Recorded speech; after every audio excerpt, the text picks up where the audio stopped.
lá desde 1901, com a marchinha O Abre Alas, da Chiquinha Gonzaga, que a política está sempre envolvida com o carnaval. E, ao longo da história carnavalesca brasileira, nós vimos em vários momentos que as marchinhas, as formas e expressões do carnaval foram se transformando também em forma de expressão política, de crítica política, bem-humorada, debochada, mas ela tinha sempre um motivo, uma temática política. É para falar sobre esse tema, carnaval e política, que nós temos aqui a presença em nossos estúdios, nada mais nada menos do que o embaixador do samba, o nosso Manuel Brigadeiro, essa personalidade simpática da comunidade aqui de Brasília, eleito com mandato até 2005 para o cargo de embaixador de samba, e também o Moa, que é o jornalista Moacir Oliveira Filho, nosso popular Moa, que é vice-presidente da Liga das Escolas de Samba de Brasília e também fundador do corajoso bloco Pacotão, nascido lá pelos idos de 77. Nós vamos falar um pouquinho da história também do Pacotão. Mas eu começaria perguntando ao Brigadeiro, como é que você vê, Brigadeiro, esse casamento que sempre houve em determinado momento da história do samba, da história do carnaval, entre política e o próprio carnaval? Olha, não só vendo o carnaval, mas como muitas outras coisas também tiveram sempre, a política esteve sempre presente. E desde que eu me entendo, comecei a trabalhar carnaval, sempre a política e o carnaval acontece sempre um choque, que muitos autores, saudosos autores, fizeram música sobre política e carnaval. Como, por exemplo, eu me lembro muito bem, na época da ditadura, que bota o retrato do velho outra vez, bota no mesmo lugar, quer dizer, era Getúlio, né? De modo que eu tenho, assim, guardo uma lembrança, uma recordação muito grande de muita coisa que aconteceu entre o carnaval e a política, né? O Moa tem uma particularidade, porque além de jornalista carnavalesco, o Moa também é um militante do movimento pela democracia, tem todo um passado de lutas aqui, um presente também, né, amor? Mas eu te perguntaria, amor, como é que você vê esse casamento? Por que que ele, em determinados momentos, só se expressa através do carnaval? Eu acho, viu, Beto, que toda manifestação cultural, ela tem um fundo político, né? Em alguns momentos, o Brigadeiro citou essa marchinha famosa do Retrato do Velho, quando se saía de um período ditatorial para a volta do Getúlio no seu último mandato reeleito pelo povo. Na época do regime militar, isso ficou muito claro, né? Sempre que as liberdades democráticas são mais, vamos dizer assim, reprimidas, as pessoas vão buscando outros canais de manifestação. E a música, a cultura e principalmente o carnaval é uma expressão disso. E aqui em Brasília nós temos um dos melhores exemplos, acho que, da história recente, que é o Pacotão, que a gente vai falar aqui. O Pacotão exprime o que há de mais claro no sentido de uma manifestação política e carnavalesca juntas, quer dizer, acopladas. Elas não são nenhuma coisa nem outra. Ali não é só uma manifestação política nem uma manifestação carnavalesca. As duas coisas aconteceram juntas num determinado período da história do Brasil. Agora, Brigadeiro, nós podíamos, antes de aprofundar esse tema aí que o Moa já levantava, nós podíamos relembrar aqui inclusive algumas próprias músicas, alguns sambas, né? A gente estava aqui lembrando aqui, por exemplo, o Zé Marmita, exato, que tem essa história também de ser uma crítica social, uma crítica, portanto, política, né? Realmente. Eu não tenho certeza, eu não me lembro o autor. Se não me engano, era o Zé da Zilda, Zé com Fome, que compôs. Me perdoe se eu estiver trocando aí o autor dessa obra. Mas eu venho acompanhando realmente a política e o carnaval, a música, desde a minha infância, né? Eu me dediquei bastante a essa parte musical, essa parte cultural, então observo que não pode separar. A política e a música, o carnaval com especialidade, tem que marchar junto. Ou sambar. É verdade. O Zé Marmita, por exemplo, né? Você podia até dar uma entoadinha aí, 7 horas da manhã. 7 horas da manhã, já estou de pé, enquanto lavo o rosto, ela faz o meu café. Pego a marmita. Não é essa não. 7 horas da manhã, sai de casa o Zé Marmita. Essa é outra. Pendurado na porta de um trem. Zé Marmita vai e vem. Mas essa realmente. Mas eu me lembrei da outra, né? Porque a outra também, 7 horas da manhã, já estou de pé, enquanto eu lavo o rosto, ela faz o meu café, pego o meu bonde, vou andar. Não me lembrava. Uma coisa muito natural para a vida dos trabalhadores era a dificuldade com os transportes, portanto, chegavam atrasados no trabalho, né? E tinham que se explicar para o patrão. Né? Patrão, o trem atrasou. Estanilau Silva, por isso estou chegando agora. Trago aqui um memorando da central. O bonde atrasou meia hora. O senhor não tem razão de me mandar embora. Pois isso aí explicava exatamente esse cotidiano que acabava caindo no carnaval. Exato, porque se o operário chegasse atrasado, o patrão queria uma documentação com alguma prova para poder aceitar aquele argumento do operário. Se não tivesse, faltava, voltava para casa, perdia o dia de trabalho. Apenas para que os telespectadores possam conhecer um pouco mais aqui a vida dessa figura que é o Brigadeiro, né? Você podia contar um pouquinho da sua história, sua vida lá no Rio, como é que você entra de corpo e alma no carnaval, no samba e até a sua vinda para Brasília? Eu vou sintetizar, porque a coisa é um pouco longa. Eu cheguei no Rio de Janeiro em 1930, vim de lá de Natividade de Carangola, que hoje não é mais Natividade de Carangola, é só Natividade. Depois de Campos, né? Eu nasci lá no estado do Rio. E vim para o Rio de Janeiro com uma prima que chegou lá em Natividade. O Rio de Janeiro é assim, o Rio de Janeiro, 8 aninhos, né? Fiquei empolgado.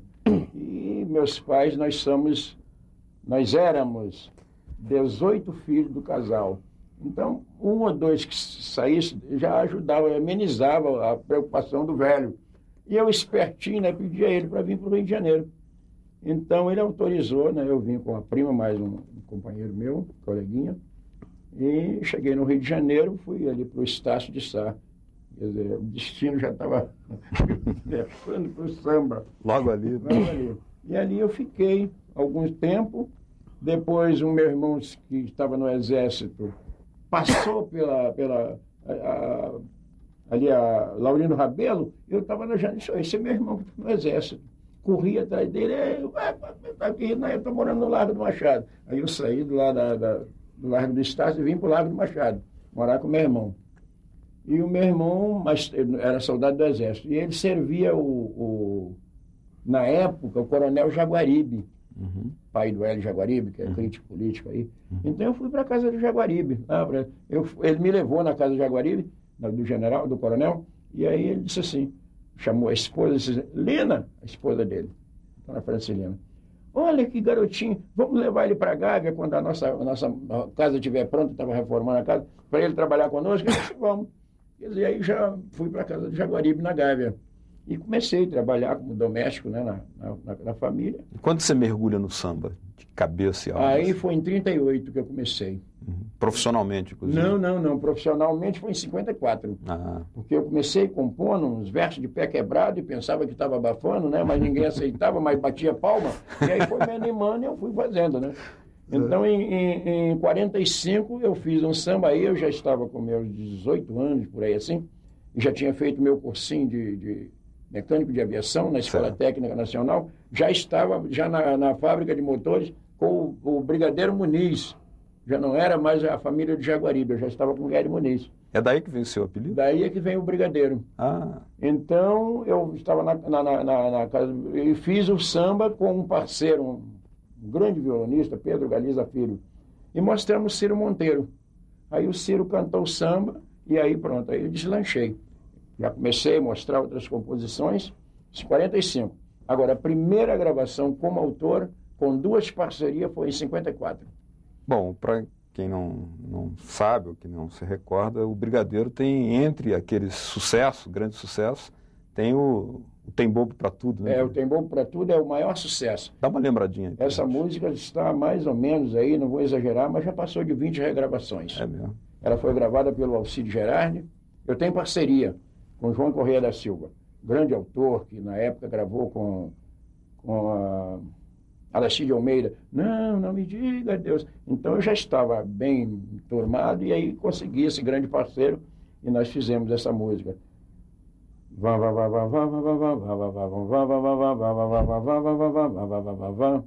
Quem não sabe tocar violão nem pistão toca surdo. Sempre agrada porque neste mundo tem bobo pra tudo. Camelô na conversa ele vende algodão por veludo. Não tem bronca porque neste mundo tem bobo pra tudo. A mulher que é bonita consegue o que quer, não me iludo. E concordo porque neste mundo tem bobo pra tudo.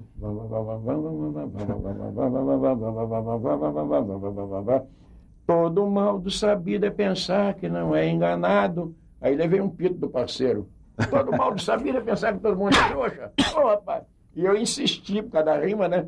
Ele mandou cantar umas 2 ou 3 vezes, eu cantei, aí ele completou. Tem alguém que é bobo de alguém, apesar do estudo, está provado, porque neste mundo tem bobo para tudo. Quer dizer, com chave de ouro, né? Muito bom. E uma semana depois o Alcide Gerardi gravou, depois lançamos logo a seguir, isso foi gravado em novembro de 61, e foi lançado em 62. Pela CBS. Aí lançamos essa música com Alcides, falecido Alcides, depois regravamos, a primeira regravação foi com Jair Rodrigues, 4 meses depois da gravação original. A terceira regravação foi Carmen Costa, chegando do México, pela Vitor, e depois depois da Carmen Costa, gravamos com Lélio e seu conjunto, Ronaldo e sua orquestra, e André Penazzi e seu conjunto, e Astor e sua banda, e fomos regravando. Beleza. Depois você vem para cá, em Brasília, aí já anos 80, anos 70 você vem para Brasília. Aí, né? Eu vim transferido para o Ministério do Transporte. Eu entrei no Ministério de Aviação e Obras Públicas, lá na Praça 15, com o ministro general Mendonça Lima. E aí fui para a fábrica de motores, fiz meu cursinho de escola técnica, fui para a fábrica de motores. E da fábrica de motores, depois eu retornei ao Ministério. Então... Isso. Tá certo. Aí retornei ao Ministério. E aí, então, na Praça 15. E aí continuei até vir para Brasília. Então, como eu fiz um cursinho de mecânico de aviação, depois fiz refrigeração, depois fiz mecânica de aparelho de instrumento, depois fiz eletricidade, então aqui... Aonde que entra a história é a Aruc, né? Você se enturma no samba aqui na Aruc. Isso, mas veja bem, aí eu vim transferido exatamente porque eu tinha essa condição de fazer todo esse tipo de trabalho, de eletricidade, ar-condicionado, essa coisa toda. Então eu vim muito bem transferido para Brasília, recebi um apartamento na Asa Norte, e então eu considero 2 transferências do Ministério no Rio, do Rio para Brasília, o Ministério do Transporte, e da Portela para Aruc. Da Portela para Aruc. Pois é, agora vamos passar aqui para o Moa. O Moa foi, inclusive, presidente da Aruc, não foi? Moa? Bom, vamos lembrar. O Moa foi secretário de Turismo do Distrito Federal, foi secretário de Comunicação. Também do governo passado, Cristóvão, e foi presidente da Aruc. Fui presidente da Aruc, fui presidente do Conselho Deliberativo da Liga, da Escola de Samba, né? E hoje sou vice-presidente de Carnaval da Aruc e vice-presidente da Liga das Escolas de Samba. A Aruc já sofreu algum tipo de pressão por ter assim, um enredo político? Já. A Aruc tem uma história muito interessante que em 1978, que até por sinal coincide com o surgimento do Pacotão, no governo Geisel, né, ainda era o início daquele processo de abertura, a Aruc resolveu fazer um enredo que se chamava Brasília na Solidão do Azul e Branco. E no meio desse enredo havia uma homenagem ao Juscelino Kubitschek, ao JK, o fundador da cidade, que era um dos monstros sagrados que a ditadura temia, né? Em todo o processo de preparação daquele desfile, quer dizer, houve algumas notas em jornal e tal, e aí a Polícia Federal, o brigadeiro até, por acaso, era o vice-presidente da Aruc na época. Então a diretoria, o Sabino, que era um dos grandes carnavalescos, já falecido, um dos grandes presidentes da Aruc, um dos grandes carnavalescos de Brasília, foi chamado várias vezes à Polícia Federal, houve uma série de ameaças e a conclusão é que se acabou tirando no desfile uma expressão, quer dizer, uma menção explícita ao Juscelino, né? Esse é um episódio da história da Aruc que marca muito bem essa ligação. Mais recentemente, de 1989 para cá, com a chegada de algumas pessoas lá na escola, Aruc foi a primeira escola de samba de Brasília que começou a fazer alguns enredos marcadamente políticos. O enredo de 89, por exemplo, que era o centenário da República, a gente fez um enredo chamado Samba do Crioulo Doido, 100 anos de comédia. Então era uma sátira do centenário da República. Falava de Jânio Quadros, falava da proibição ao jogo, falava da ditadura, enfim, era uma sátira em forma de carnaval desses 100 anos da República que estava se complementando naquele ano. Alguns anos depois, 91, se não me engano, nós fizemos também um enredo sobre o Barão de Tararé, as artes e manhas do Barão de Tararé, que era então uma homenagem ao Barão de Tararé, um dos grandes humoristas brasileiros e uma das pessoas que encarna esse espírito, né, de utilizar a arte como uma forma de luta política, né? Foi vereador. Foi um enredo muito bonito, foi vereador pelos PCB, né? E esses dois enredos são dois enredos nitidamente políticos. Eu me lembro também, nessa fase, de 89 para cá, teve um outro enredo ecológico, onde havia também uma menção política muito forte, uma homenagem, seja aos seringueiros, através do Chico Mendes, uma homenagem ao Sem Terra, através do Paulo Fonteles, eram personagens que que apareciam no desfile. E isso se desdobrou, né? Não só em Brasília, como no Rio também, em um certo período, algumas escolas já saíram com enredos nitidamente políticos. Né? Mas me diga uma coisa, na hora de escolher esses sambas, o fato deles terem esse ingrediente político dificulta, provoca polêmica? Como é que a comunidade lá reage a isso? Olha, no caso da Aruc foi com muita tranquilidade, né? Porque, como eu te disse, havia uma geração anterior de carnavalescos que já estava quase que se aposentando e cheguei eu, chegou o Lobão, que também participou do Pacotão, que é um dos autores desse enredo, né? E no processo de discussão havia um anseio assim, da própria Aruc de dar uma modernizada no seu carnaval, porque a Aruc sempre foi uma escola muito tradicional. Então a maior parte dos seus enredos seguia ainda aquele modelo dos velhos carnavais do Rio, enredos históricos e tal, né? E não houve reação, não. Houve, quer dizer, uma assimilação muito grande da comunidade. Faz parte mesmo do que as pessoas estão discutindo, estão refletindo. Exatamente, exatamente. E o ano passado nós fizemos um enredo que era uma homenagem ao Pacotão, né? Que era 20 anos do Pacotão, então nós fizemos um enredo que homenageava o Pacotão, Pacotão 20 anos na contramão, que lembrava aqueles tradicionais carnavais do Pacotão, que é uma das marcas do carnaval, da mistura carnaval e política em Brasília. Agora me conta aí, com os bastidores do surgimento do Pacotão, que o contexto havia surgido o pacote de abril, havia um processo ainda de ausência de liberdades democráticas, e vocês lá sentaram no meio daquela folia, resolveram... O Pacotão é o seguinte, ele é o resultado de algumas coincidências históricas de Brasília e particularmente dos jornalistas, né? Isso foi em 1977, né? Pela primeira vez houve uma retomada do sindicato, uma chapa de oposição, né, liderada pelo Carlos Castelo Branco, nosso querido Castelinho, ganhou a eleição no sindicato. Ao mesmo tempo começaram a chegar em Brasília uma série de jornalistas vindos de Rio e São Paulo, que era também um reflexo um pouco do processo de abertura. Quer dizer, com o início da abertura política, as sucursais dos grandes jornais de Brasília precisaram se reforçar, porque começava a se fazer jornalismo de verdade, rompia-se um pouco aquele jornalismo oficial do release, do pré-release. Então houve esse reforço com algumas pessoas que vieram de fora.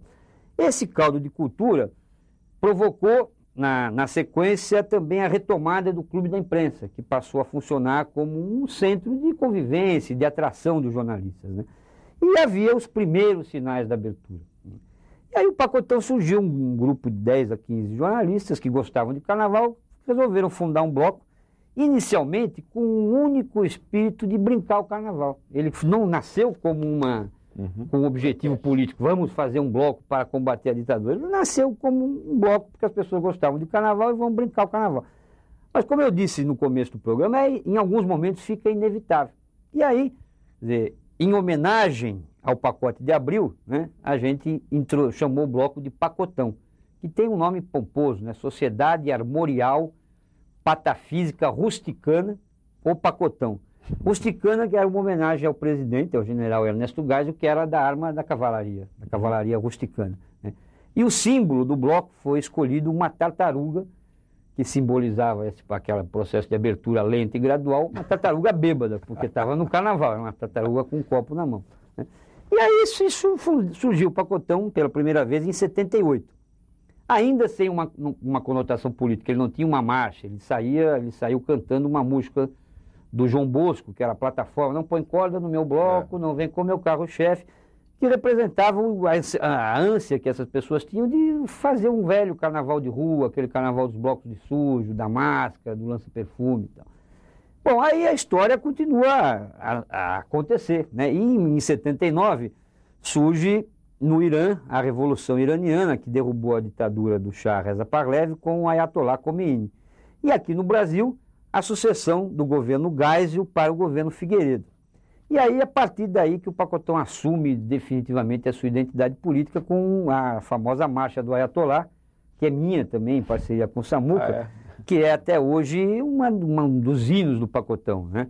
Que fazia uma brincadeira entre a Revolução Iraniana dos Ayatollahs e a sucessão aqui, né? Daquela, Geisel, você nos atolou, o Figueiredo também vai atolar, Ayatollah, Ayatollah, venha nos salvar, que esse governo já ficou e aí vai, né? E a partir daí, quer dizer, foi o ano que o pacotão teve um grande crescimento e aí a coisa embicou mesmo. Então nós tem o famoso episódio de Santa Catarina, né, que o Figueiredo tinha ido a Santa Catarina, teve uma manifestação de estudantes, ele trocou tapa com os estudantes, aí o pacotão saiu com o João, o que há, João, o que há, João, o que há, né? Teve um ano que o enredo foi o Delfim, né?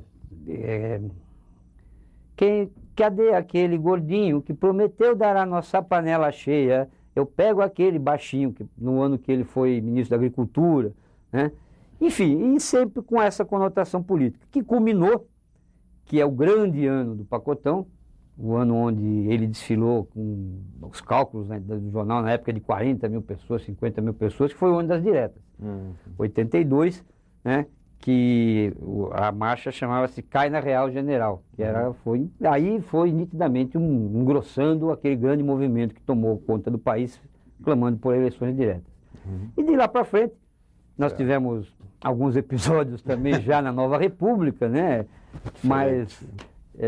e de lá para frente o bloco... O Brigadeiro, como é que via o surgimento assim? Você é membro de uma escola de samba, mas embaixador do samba, como é que você viu o surgimento de um bloco tão desconcertante como era o pacotão? Participei desde o primeiro desfile. É mesmo? E até agora continuo em cima do trio elétrico e no chão eu continuo ainda desfilando esses anos todos com o pacotão. Porque eu já estava bem entrosado, 4 anos já de Brasília, né? Quando nasceu o pacotão, então eu já fui embalado pelo pacotão também. E agora faz parte da programação do Departamento de Turismo, de acordo com a Liga das Escolas de Samba, o Reinado acompanha o pacotão também, participa do pacotão, até uma certa... Depois voltamos para os clubes do nosso compromisso. O pacotão está saindo? É preciso fazer um registro, viu, Beto? Importante, que quando nós criamos o pacotão, a primeira coisa que nós fizemos foi procurar a Aruc, que na época era presidida pelo Sabino, que nós já citamos aqui, que é um dos grandes personagens da história do Carnaval de Brasília. E o Sabino, de pronto, embarcou na ideia e colocou a Aruc à disposição do pacotão. Tanto que a bateria da Aruc sempre desfilava com o pacotão, e o primeiro cartaz do primeiro pacotão ainda existe por aí, o meu perdi. Em 1978, no Chorão, ainda o cartaz dizia assim: o pacotão, o Chorão, o pacotão e a Unidos do Cruzeiro convocam o povo para entrar na avenida. Isso do primeiro desfile de 78. E aí vem uma outra coisa curiosa. Na época, Brasília não tinha eleição, né? Os governadores eram escolhidos indiretamente e eram normalmente militares ligados ao presidente da República. E nessa época, o diretor do Detur, isso por volta de 78, era uma pessoa ali de confiança também. Eu não me lembro se já não era o coronel Tarcísio, não, mas enfim, era uma pessoa ligada ao esquema militar, né? E o Sabino sofreu muita pressão do Detur por ter apoiado o pacotão. Sim. O que é isso, rapaz? Vocês querem ficar aí apoiando esse bando de comunistas e tal? E o Seminário, não, que é isso, que comunismo, isso aí é carnaval, é brincadeira. Então é mais um elemento dessa mistura de carnaval e política. Que sempre provoca, assim, algumas reações. Reações ou favoráveis ou não. Agora, o Pacotão, depois do processo assim, de recuperação das eleições diretas, ele deu uma, não sei se uma amainada, uma enfraquecida. Deu. Eu acho que tem a ver com um novo contexto político? Não, eu acho que aí tem duas coisas, né? Realmente é mais fácil você fazer as críticas no regime autoritário. A democracia, de certa maneira, não vamos dizer que fez mal para o Pacotão, mas meio que tumultuou um pouco, né? Mas depois não é isso, não. O que o Pacotão aconteceu? Eu acho que o Pacotão hoje ele é uma instituição da cidade, né? Mas o que aconteceu mesmo é que, apesar de ser uma instituição da cidade, ele precisa ter um mínimo de organização e a velha guarda do Pacotão, nós, os fundadores, a maioria dessas pessoas se desinteressaram pelo Pacotão, ou mudaram de Brasília, ou estão envolvidas com outras coisas, né? E, infelizmente, a nova geração não vestiu essa camisa com a mesma garra, com o mesmo talento que a gente fazia, né? O Pacotão existe, está aí, né? Tem algumas pessoas que estão tocando, que estão, até essa semana passada teve a escolha da marcha e tal, mas é inegável que ele não tem mais o mesmo charme de alguns anos atrás. Brigadeiro, qual é a mensagem final que você deixa aí para os novos carnavalescos? Eu queria ratificar que, inclusive, você está me devendo as gravações do Pacotão, que eu tenho um grande amigo do Rio de Janeiro que é apaixonado, é um grande radialista, e o nome dele é Adelson Alves. Adelson Alves. Me cobrou agora coisa de 15 dias que eu passei. Vou lhe dar o disco. 50 depois do carnaval. Ele quer a fita com todos os sambas com campeões. Então, ele me cobrou, o Pacotão não mandou nada, porque ele está trabalhando na Rádio MEC. Claro, lá ele não tem condição de colocar uma música dessa natureza. Mas ele também está com aquela rádio Saara, que pega ali Praça da Bandeira, Praça Mauá, Cais do Porto, aquele negócio por ali, e tem uma audiência fora de série. Então, o Adelson está querendo, porque ele quer botar lá, e eu tenho que levar para ele em abril, hein? Mas deixa comigo. Sobre a sua mensagem, que recado que você deixa aí para os novos carnavalescos, a cultura do carnaval, como é que você sente isso na sua vida? Olha, eu gostaria de dizer as seguintes palavras. Carnaval, eu não sou um estudioso de carnaval, mas eu busco, eu vou longe. Então, até onde eu sei de carnaval, ou quando começou, carnaval veio 10 mil anos antes de Cristo, na Grécia. Princesa Ísis, quando vinha aquela colheita linda, milho, feijão, aquela coisa toda, então ela botava um bloco na rua, entendeu? De modo que então, até onde eu venho pesquisando o carnaval, veio de lá, e não pode parar, não. O carnaval é uma cultura, no meu modo de entender, uma cultura, eu acho que vou arriscar aqui dizer, eu acho que o negócio é quase universal. Não tem como deixar de fazer carnaval. E eu vou até aproveitar para dar aqui meu piteco, desculpe a gíria. Em 83, 8 de dezembro de 1983, eu tive um dos sonhos mais lindos da minha vida. Que dentro do Parque Piton Faria tinha uma área que era para os desfiles das escolas de samba. E eu desfilando à frente daqueles cavalarianos com bandeira, uma loucura. Não tinha sambódromo ainda. Então eu dei o nome de São Brasília. E vão para 19 anos. Moa me ajudou na época, me apresentou o governador José Aparecido, o doutor Oscar Niemann, ele fez o projeto para nós construirmos o São Brasília. E aí o Rei fez, foi Vitória fez, Florianópolis fez, Manaus. São Paulo, Manaus, e Brasília não tem. Então eu ouço dizer assim, Brasília não tem carnaval, para que sambódromo? Isso me entristece muito, porque nós não podemos esperar que Brasília continue crescendo para depois trabalhar sobre o carnaval. Eu tenho a impressão que as pessoas que geralmente usam essa colocação estão um pouco afastadas da cultura. Porque não só é uma cultura que não tem como mais, o Brasil o maior carnaval do Brasil é no Rio de Janeiro, e E nós, então, não podemos recuar. E Brasília, enquanto nós não chegarmos, as autoridades, uma conclusão que deve ter uma área especial para o sambista, que nós já desfilamos no Eixão, já desfilamos na W3, já desfilamos no Autódromo, já desfilamos em Taguatinga, já desfilamos perto do Conjunto Nacional, aí eu não estava em Brasília. E quando é que vamos parar com isso? E veja bem, a minha luta também pela verba que o governo dispensa para isso. Então, se nós tivermos a nossa área, vamos trabalhar de 1º de janeiro a 31 de dezembro e vamos aliviar o governo para fazer escolas e muitas outras coisas com o dinheiro que ele serve para o carnaval. Ok, fica aí então o recado do Manuel Brigadeiro. Tanto é que Brasília tem carnaval que você é essa personalidade viva que está aqui. E foi aqui que surgiu o Pacotão. Com isso, a gente agradece a presença de vocês dois aqui, a presença do Moa, a presença do Manuel Brigadeiro. Muito obrigado. Continuem com a nossa programação.